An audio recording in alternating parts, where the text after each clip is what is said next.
another very important form of charity that also involves this idea of temperance or moderation has to do with the taking in of orphans.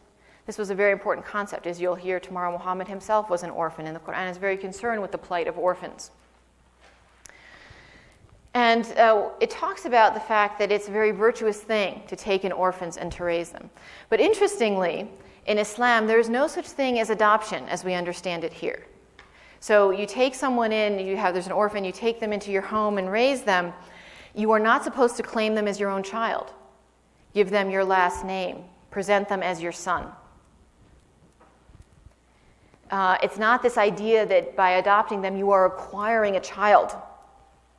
It's the idea that you are doing an act of charity. So it's really sort of foster parenting. You take the child in and you raise them and protect them and support them and guide them until they reach the age of maturity, and then you let them off on their own. Obviously, a strong relationship would continue between the two, but it wasn't this idea of acquiring a child. Now, in Islam, all children inherit from their parents if their parents have something to bequeath.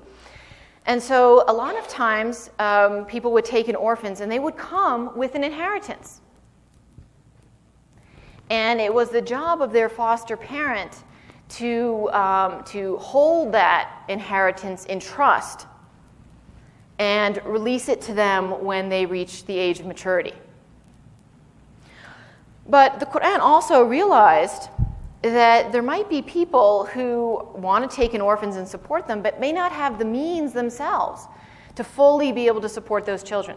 And so it says, if you have the ability to support those children on your own, you should not touch their inheritance at all. You leave it in a trust. When they turn 18 or whatever, when they reach the age of maturity, you give it to them. But it also tells you to be reasonable about it. If you can't afford it, then take just what you need out of there.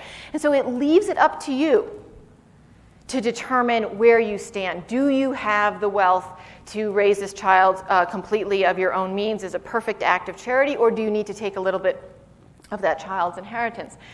And there's no one standing over you deciding whether or not that's correct. That's your judgment call, right? And that's your sense of virtue that has to come to the fore there.